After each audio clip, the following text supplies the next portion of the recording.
All right, welcome everybody to Wise Women Wednesday. I'm Stevie Carr, founder and CEO of Wise, and I'm so grateful for all of you that are here today, being able to take time out of your busy day to be able to invest in yourself. So really appreciate it.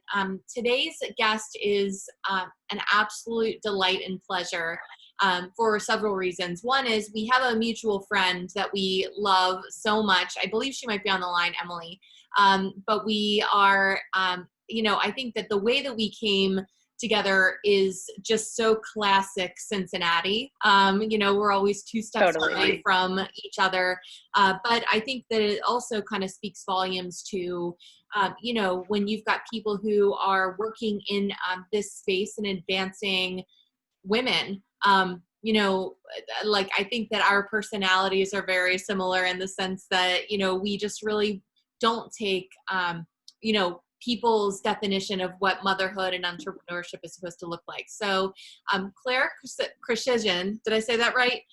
Krawsczyn, yes. Yes. Okay, great. Yes. Cause I'm been like thinking about that all night. I know it's a puppy.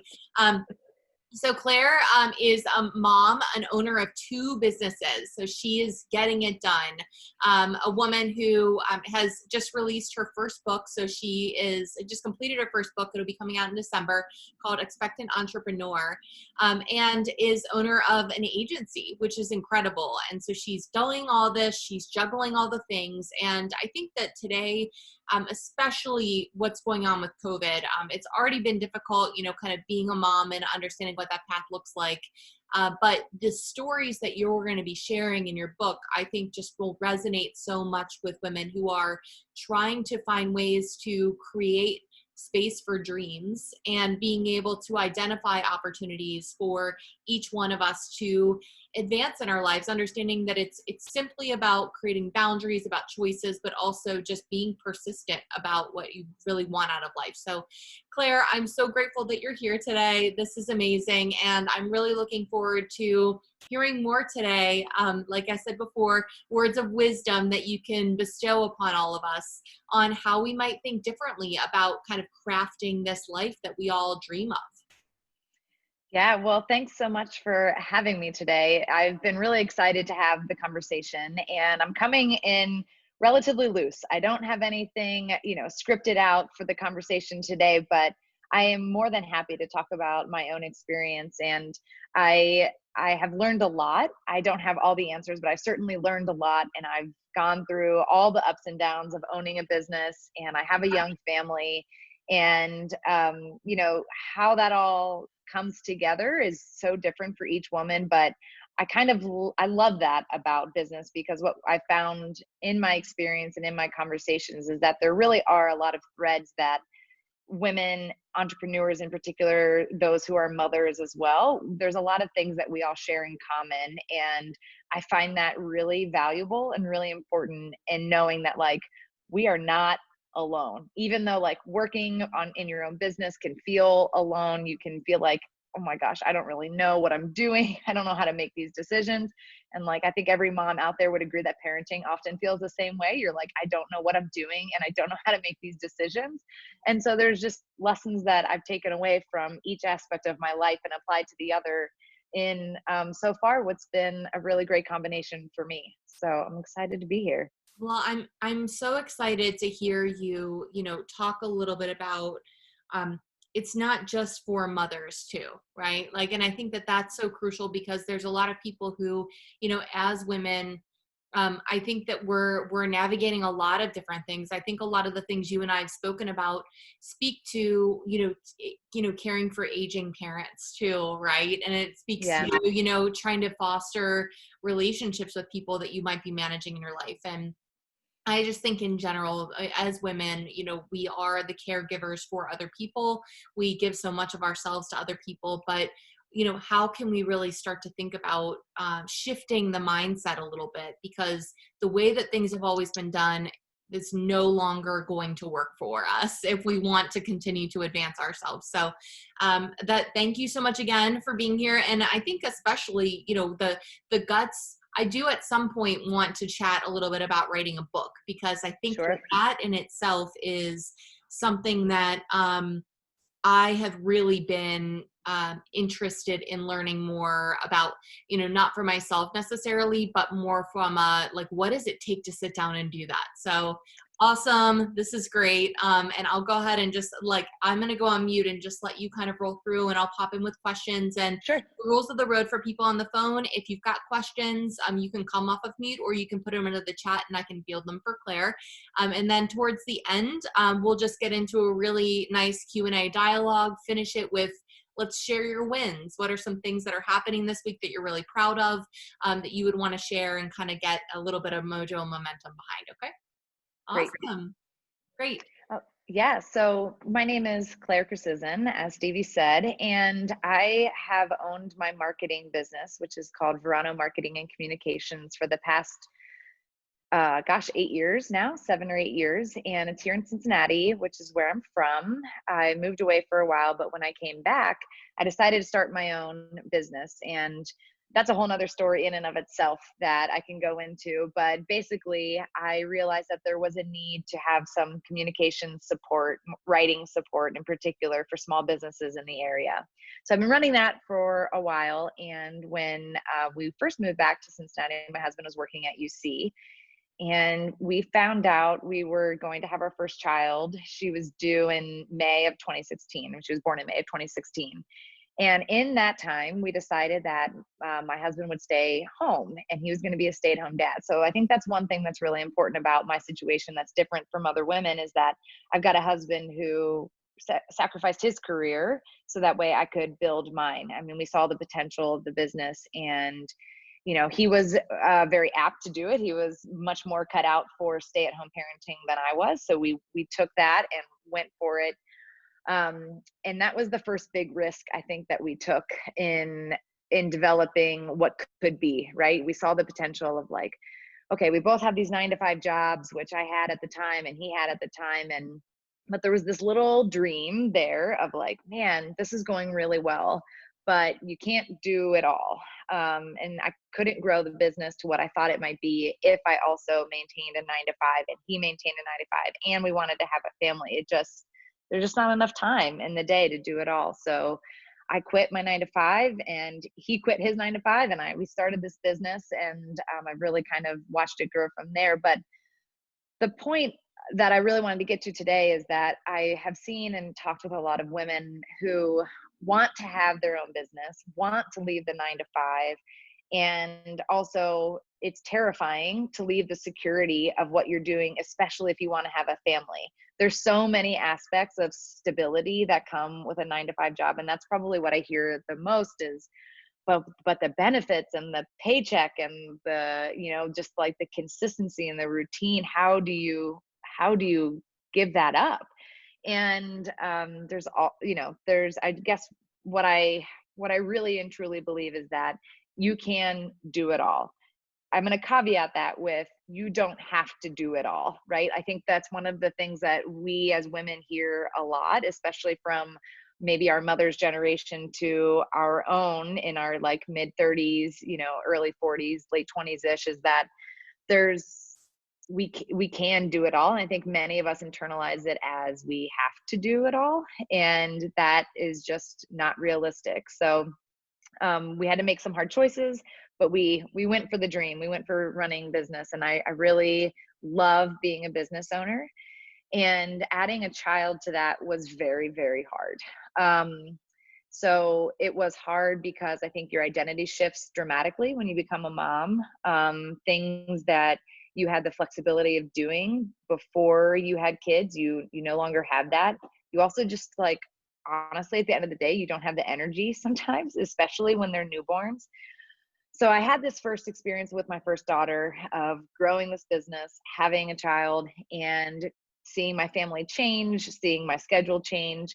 So I was much more established by the time we found out we were having our second daughter, which was in early 2019. So she was born the day after Thanksgiving of last year. So what I decided to do, well, first I panicked because I was the breadwinner of the family. How was I going to do this? We had kind of scraped by before, figuring it out. And now it was like, we had a mortgage, we had all sorts of things that I'm like, this is my responsibility to pay for. It's a partnership in a marriage, but it was my responsibility because that's the decisions that we made. How was I going to build this business, be pregnant, which is exhausting in a lot of ways. Preparing for a baby, whether you're pregnant or not, is exhausting in so many ways. There's just so many decisions and so many things to think about. And then also create a maternity leave for myself that's funded by myself, and also prepare my clients to do this. So there were just like, my mind was racing with how am I going to do this and keep my family afloat. We're not sitting on tons of cash. We don't have lots of reserves. My husband wasn't working. We just didn't have this like silver bullet of having it all figured out for us. So I went online and I was like, okay, there's got to be other women like me out there thinking the same things. Someone's figured it out before. I'm not the first person to have this situation. So I went and I looked for resources, and I just couldn't find them. I found like a billion Forbes articles from venture tech funded female entrepreneurs. One of the classic stories, I think, with motherhood and business is the CEO of Yahoo like built a nursery in her office so her twins could be there while she worked. And I was like, that's cool, but that is not my dream. Like that, I don't really necessarily want to have my nursery and my office all in one, but I get the point of, she had funds to do it. She had the flexibility to do it. But like, what about small businesses in Cincinnati, about women and, women here locally? How do we figure it out? And I just couldn't find anything. So I decided then to just pay attention to what I was thinking about and pay attention to the decisions I was making in hopes of one day sharing it, just like today in this conversation. What was I learning? What was I thinking about? How was I making the decisions to build my business and create space for myself as a pregnant woman, as a new mother, giving myself a maternity leave, and still, crank out the work and feel happy and satisfied with the job that I was doing for my clients and make sure my clients felt good about it. So I spent all of last year doing voice recordings and taking notes, and I hired a photographer to capture the experience of like the physical changes. And I turned it eventually into a book called Expectant Entrepreneur. And I think, Stevie, your point earlier was so good. It's not only about the pregnancy. Expectant Entrepreneur, one of the first things I write about in there is about the word expectant. And so often it's applied to pregnancy and, having a new child come into your life in whatever form or fashion that takes. But really, for me, it was a mindset thing. It's about expecting more for our lives, for ourselves, that being an expectant entrepreneur can be applicable to motherhood and parenting and having a family when you want to have one. But it's also about saying like, I don't want to do things just the way that I've been told they need to be done. I think we kind of get the language and we get the lessons about security and like protecting your future with investments and all of that stuff I think is important, but there's different ways to do that. And so what do we expect of ourselves and for ourselves? And that's where I found the motivation to just put it down, talk to other women. Again, I'm not the only person to have done this.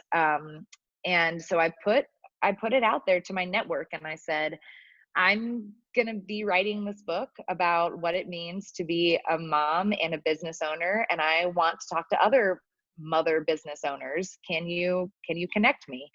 And I literally ended up talking to women across the world, and it was fascinating. There were women in Africa, in Norway, in Finland, in South America, and then of course across the United States. And it was remarkable to me how many things we share in common, even if the situations around our personal lives, our families, our marriages, our businesses, those were as different as you can imagine. And yet there was this thread that I really was just observing. At first I went into it kind of like a how-to, like how can we help other women make these decisions? And what I found was something so much bigger than that. About there are things that we have in common. There are actually some personality trends that we all share. There's some ways that we think about our own businesses, think about our lives, think about what we expect for ourselves. And that's really what I put down into the book. And I'm just so proud of it for that reason, because of the stories. It's not just my story. It's just of dozens and dozens of women who have done this before and were willing to talk to me about it. And so that's really how Expectant Entrepreneur came to be, my own experience, plus all these stories from women everywhere. That's incredible. And there's a couple of things that I want to talk a little bit about that you touched on. One is other people's definition of what motherhood looks like. And I think it's so interesting. We could talk about this just in general, insert motherhood, insert career path, insert anything. And there's something just about women that we, when we talk about these expectations, that you have to have this level of self-awareness and confidence in order to even understand what you can expect of yourself, right? And I don't know, when you talk a little bit about in your book about the personalities or things like that, I know that for me, I talk a lot about, I at the age of 28 felt like I kind of hit my ceiling for the expectations of my life. I was in a corporate job at P&G, felt like, gosh, that's it. That's as much as I had ever dreamt, honestly. And I hit it, and I kind of had this wake up moment of like, oh, this is it. And it's not that there's anything wrong with P&G is an incredible company, and you can achieve incredible success in a 9-to-5. But for me personally, I felt like I was missing something, and so it allowed for me to dream. And I don't know if you had a similar experience, but would love to hear more about just how you identified the expectations for yourself. Yeah, I think it's a great question. So I had a similar experience. I was a little bit younger when I kind of had this like aha moment, but really it was, I could see everything that was laid out ahead of me. I could see the positions. I was working for an association based out of Washington, D.C. I knew my boss's position. I had a general sense of how much they were making. And it was all good. Like, it was great roles, great positions, plenty of money to live the kind of life that I wanted to live, lots of security. But the thing that got me is that I could see all of it. Like, there was just no surprise anymore. It was just, I could see the whole playing field. I could see my whole life unfolding just how I envisioned it. And that actually gave me pause, because, when we think about our lives, there's so much good stuff that comes from the stability. And then there's also this small voice inside that says, is this it? Like, is that everything that I'm working so hard for, is to get to that position with that paycheck and not explore the potential of something else? And I had the opportunity to start doing a little bit of freelance work on the side, which I think is very true for a lot of the business owners I know. They have this idea, this small inkling of desire to explore a skill, a talent, something on the side.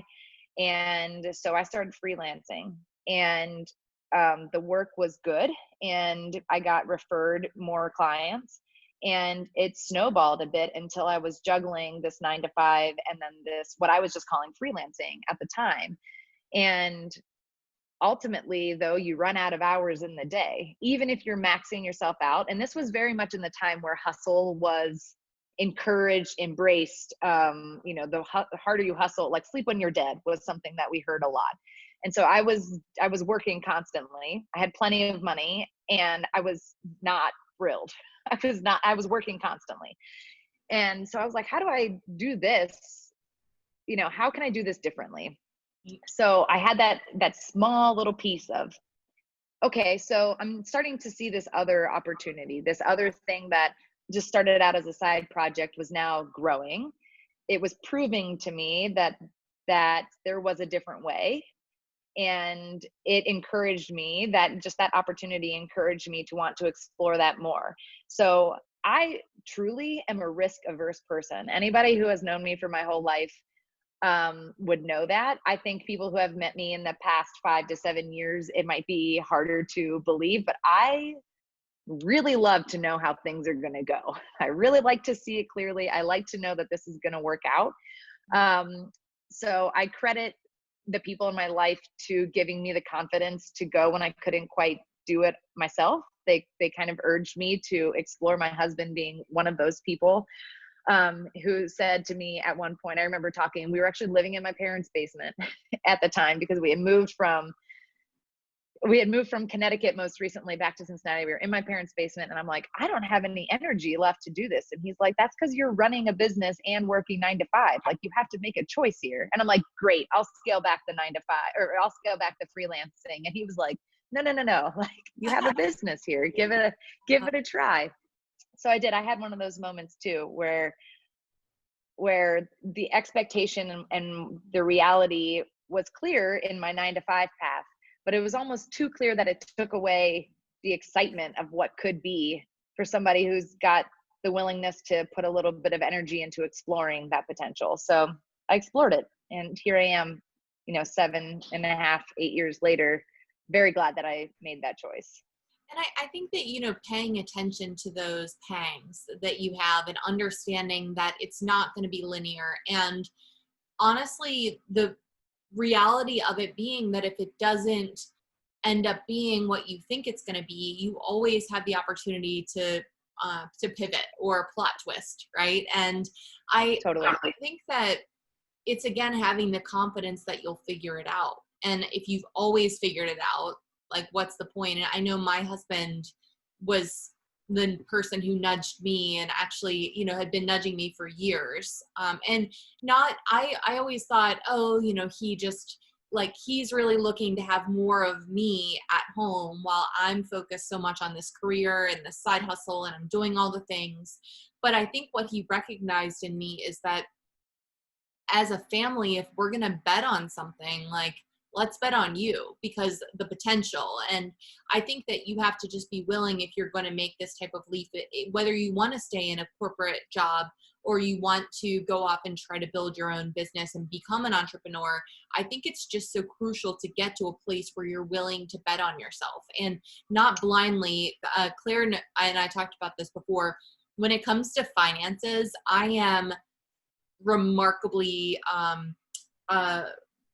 I am very conservative when it comes to anything like that. So for me, leaving my corporate job was a very big deal because that safety and security is really important to me too.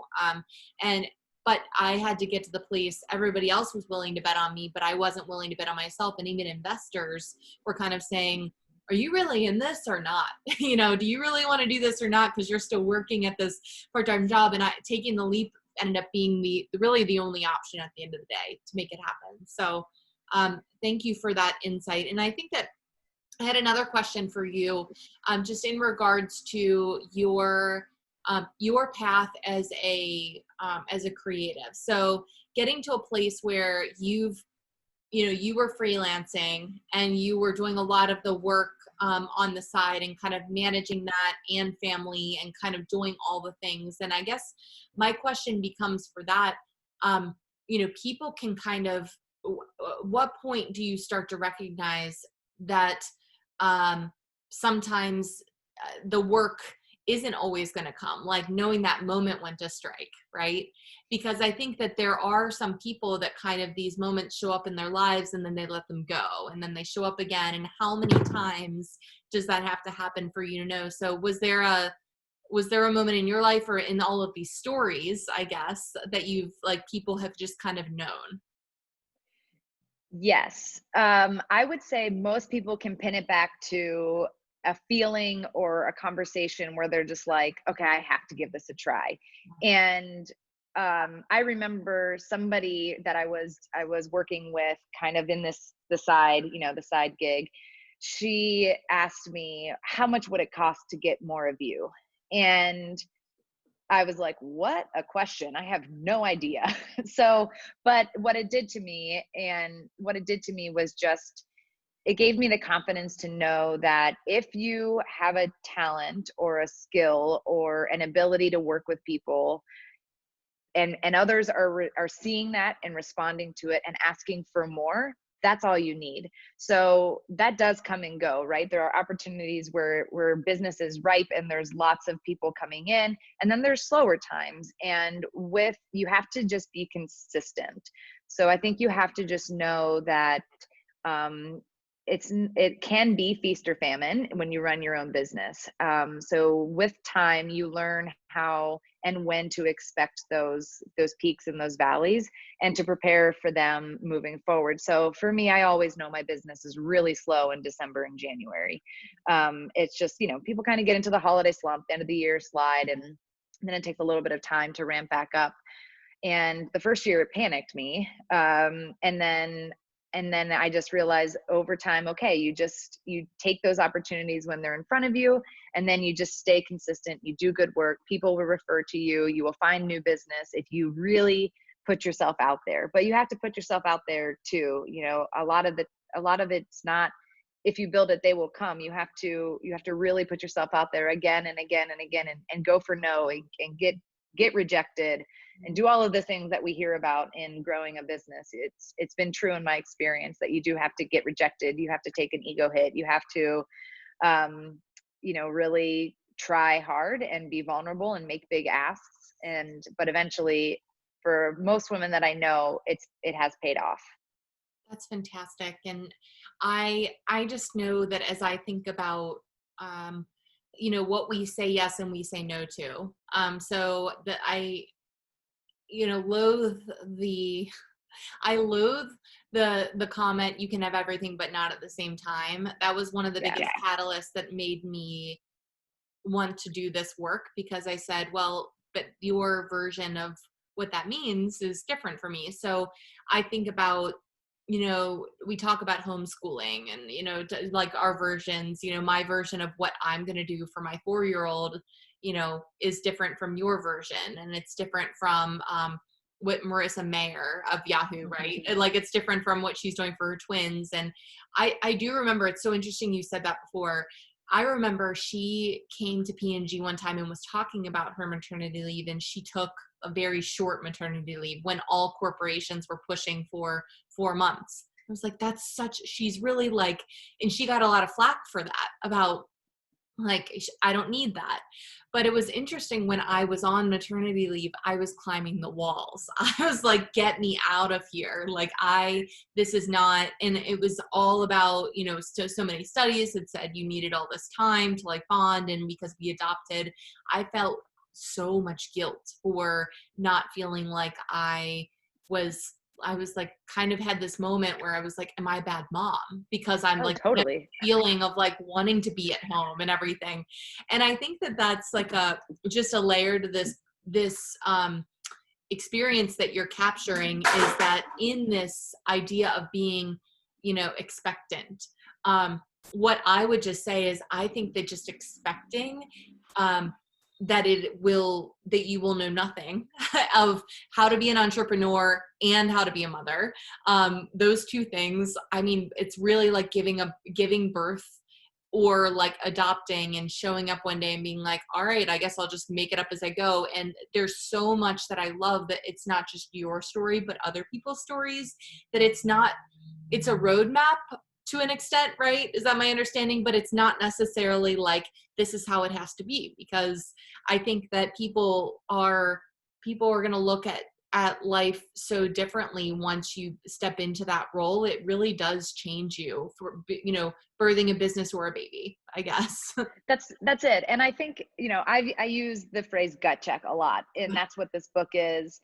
And it's not even, as predictive as a roadmap might be, which tells you exactly how to get there. It's more of like, it's okay. Like whatever you're thinking and feeling and doing is okay. And we all get to own whatever that looks like for ourselves. And then paired on that, here are some of the things that worked for me. So, I've had a lot of women who, as they're trying to plan for maternity leave within their own business, it's really hard, because you have to preemptively make the money and put it aside, while also bringing on team members, so that way you can make the money while you're out.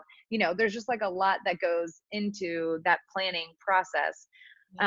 where they all just need a sounding board. We just need somebody. And this is in motherhood constantly for me. I'm always looking to see like, okay, what are you doing? How is that working for you? Tell me all your tips and tricks.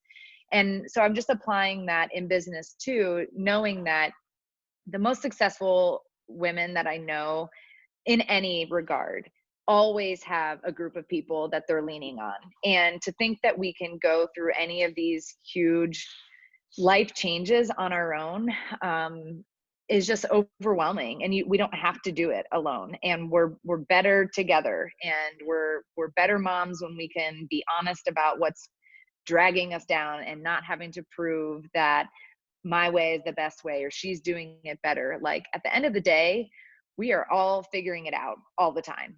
And anybody that tells you that they've got it totally figured out, I would be like, oh, really?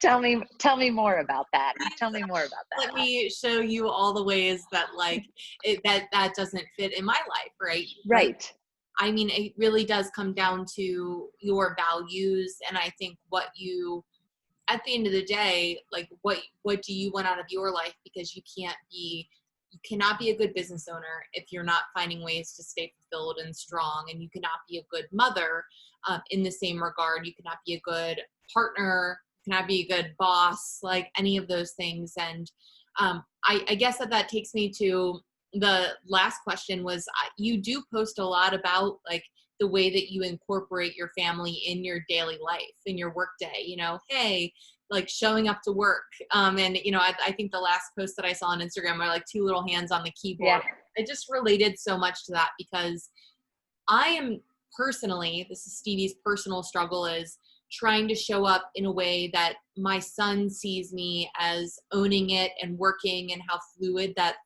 experience is, while also balancing not getting frustrated with him when he wants to like pop into these meetings and say hi to everybody. And, it's balancing my own issues with perfection. I think it's like, that's really what it comes down to, perfection and boundaries, really. I'd love for you to talk a little bit about that. Well, yes. So I am still figuring all of this out, right? Like nobody's parented, at least nobody I know has parented in pandemic before. So like this is a different situation. But I think outside of just what we're going through this year, the more that I incorporate my actual real life into my business, the better my business gets for so many reasons. And I think it's because people take me seriously when I say, I get that this deadline isn't going to work, or I've got a conflict that time. I can't, this isn't going to work for me. It's like, I get it. I mean, we don't show up at work and stop being moms, and we don't, stop thinking about our work when we go home. It's just all blended all the time. I do think that to your point, something that I'm still figuring out is like, how can I be focused on the work in front of me and also have my children around? It's very hard for me. Like my 8-month-old is crawling now, and that post that I shared is like, she got stuck under the chair like 4 times on the same call because I was trying to let her just like, I don't really know what I was trying to let her do, explore on her own, parent herself for a little bit while I was on a call. I don't know, but inevitably something goes wrong. So I just have to feel confident that when I pick her up and I'm holding her in my lap during that call, that I'm working with the right clients that are not going to feel like I can't also be a professional and provide valuable insight while holding a child, right? Like there should be things don't stop because I'm holding a kid, but understanding how is it going to work in your day-to-day where your son can see you, but also you can still have the space you need to be as focused as you want to be on your work. So I think that looks differently for every family. And sometimes that means I leave the house, like today, where I just don't want to have the distractions and my husband is available to be with the girls. Other times we get babysitters. We recently found a great babysitter and she's come over for half a day so I can go have my calls, stay focused. But then I come home and I do little things, when in and out of business.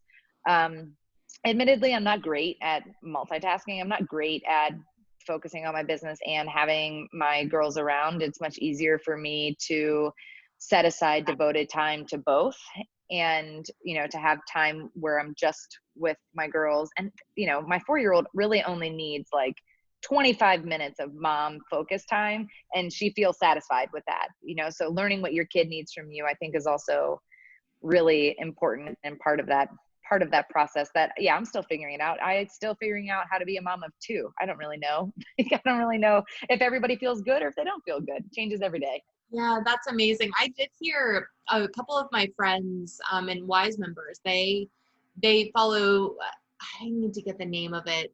It's something, and something balance, but it's about that exact idea that if you invest a certain amount of time with, that it's like that uninterrupted, like let them control what's happening, the play, everything like that. So I'll get that for the group just so you can. It's always good to, again, information and knowledge is always good. But I think that also just understanding that we can be vulnerable and open about not having the answers, I think will be really crucial here. We do have members within Wise who are, single parents. We have people who have lost jobs and are now like trying to manage homeschooling and understanding how that fulfillment looks, and are maybe considering not going back and trying to find jobs because, they're like, well, it's either this or I pay for a sitter and I can't really afford that. And I think my piece to this is really taking away from today is about having very clear expectations of what your needs are and understanding how to fulfill those first. And then being able to build it around you, because it will be hard, but you'll figure it out. And I think that if you are at all on the fence of, starting a business, I know several people and several members who have started businesses during this pandemic and have been wildly successful. And I think that if there's ever a time that you're really thinking about it, and if you've been thinking about it for a couple of years, like, why not now? I mean, there's really not, there's nuances to that I would say. I've seen people opening new restaurants right now, and like their business model is rooted in being pandemic proof. And I think it's brilliant. Yeah. So, I wanted to make sure that last two things. One is give us a 30-second rundown of your agency, your company. Sure. And then I want to make sure that people know how to pre-order your book if they're interested in reading. And we will be reading this through our book club, Wise Readers, and having a really great dialogue around it too once it comes out in December. I'm so excited about that. So Verano Marketing and Communications has been my marketing and communications business for the past 7 or 8 years. And we're really built on a foundation of content. So we bring everything back to what is the story that you're telling people about your business?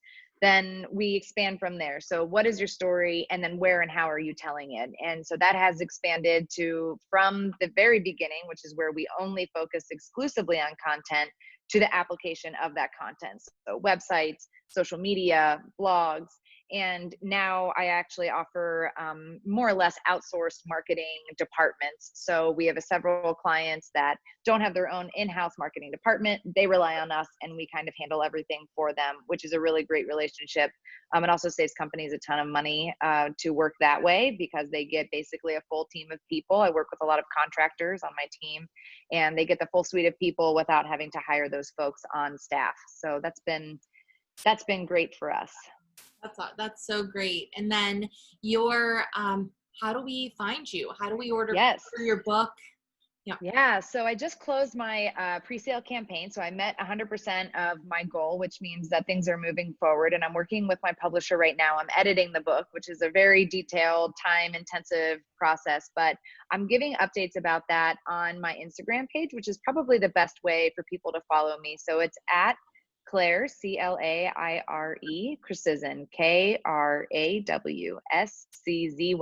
And if you do a quick Google search, there's not many folks out there with the same last name, so you'll find me pretty fast. But all the information is there, and I will be keeping things. There we go. Yeah, great. Yeah, so you follow it here. That is it. So I also have a Facebook name by the same name, a Facebook page by the same name, and I've got a group specifically that I'm growing around this conversation about business and motherhood. So I'd be happy to welcome you all there as well. That's fantastic. And I think that as we continue this conversation, I think that we will, I am really just so thrilled to have you as a resource for us. I think that there's a lot of people, especially in the Midwest, with entrepreneurship. It's so interesting. A lot of us are trying to reinvent the wheel on a lot of things. I know that there's a lot of female founders resources that exist on the coast. Several of my friends who, work in New York, San Francisco, it seems like that they have kind of a contingency of people. And what we're trying to establish within WISE is just resources coming from women such as yourself that can help to pull those groups together. And then I've also just been thinking about, shared resources as well, and how so many of us are hiring, social media folks and the finance folks and everything. And we, have WISE members that have capabilities in all of these spaces. And that's where I'm saying, well, Claire, like, you've got this agency that's fantastic. Like, let's start to think about, as we're launching businesses and we need support, and maybe people aren't marketing experts, how they can reach out to you and learn more. So I think that that's really I'm excited with all the things that the future holds for us to be able to partner together on this. Yes. In particular, I think that being able to you have done the groundwork on helping to say, hey, like, we're not your mother's mothers, and we're doing things differently, and let's celebrate that. So thank you so Absolutely. much. And knowing you just don't have to do it by yourself. Yeah. So yeah, there's a whole community of women out there ready to support, ready to step up, have the hard conversations, cry with you, celebrate with you. It's all there. That's And wonderful. that's what you're building, and I'm happy to be a part of it. Well, very cool. Well, I think that that's amazing, and I'm thrilled to have you here. And I don't know if anybody else has any questions, any comments. I know I've kind of hogged the time, but what I can say is, Claire, I know, is incredibly responsive and has, a lot of heart for being able to just help build this community, of which I'm really excited to be a part of. I think that there are several people who are on the call, who are content creators, who are thinking about starting businesses, people who very much are not finding fulfillment in their day jobs and are trying to understand, like, what that even looks like. So I said, as a follow-up to this, let's definitely figure out how we make sure that all of us are how we continue this conversation, and so we can make sure that people understand that, like, you just have to start doing it at some point. Like, it just takes you just like diving in and trying it, and to really kind of move the ball forward. That's right. Right? Yeah. So there's so much more to dive into, and I'm so honored to be a part of this group, and I'd be happy to talk with people who are just trying to explore a little bit more, and just have, again, a sounding board, a gut check on what they've got going, racing through their mind. I'm sure there's many women who think about it before they fall asleep at the end of the day, if they're not too exhausted once they get in bed. Absolutely. I think that there's a healthy dose of fear never hurt anybody. And the more that you do it, the easier it gets, actually. I spoke yesterday at this event with Goodwall, and it's so funny how you just think about, like, once you decide to say yes to something, how it just starts to take care of itself. Like, once you stop fighting it. And Whitney, one of our founding members, calls it the surrender. So once you just surrender to, like, the existence of, knowing that you're not going to have all the answers and that you're not going to be perfect, man, like, it is a big relief, but it is something I know all of us fight every day. So every day. Yeah. Well, awesome. Well, I know Claire's big win is, meeting her goal and, like, closing that. So that's really amazing. I'm not sure if anybody else has any other wins that they want to share before we close out.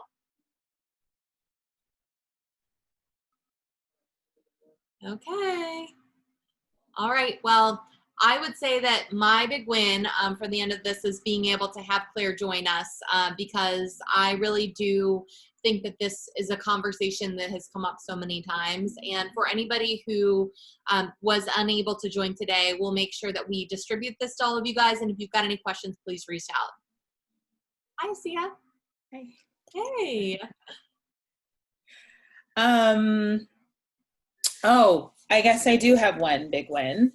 For the first time I went to, like, a therapy session this week, and it was really good. Amazing. Dang. So important.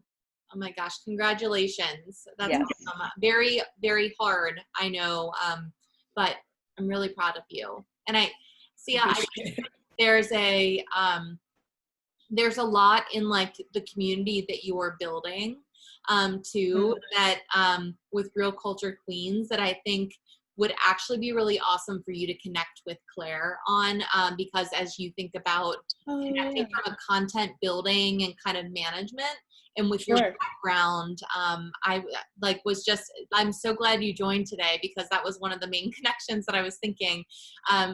Tia works in, she's in entertainment, media industry, all of these incredible women with amazing background and talents. And like, we're going to talk about a partnership here. So it's going to be awesome. Good.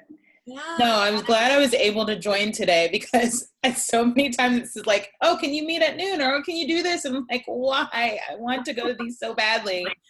So the one time that I have free, I'm like, I'm going. So but that's great. And like, we'll be better about sharing these out later too for everybody. So thank you. Fine. All right.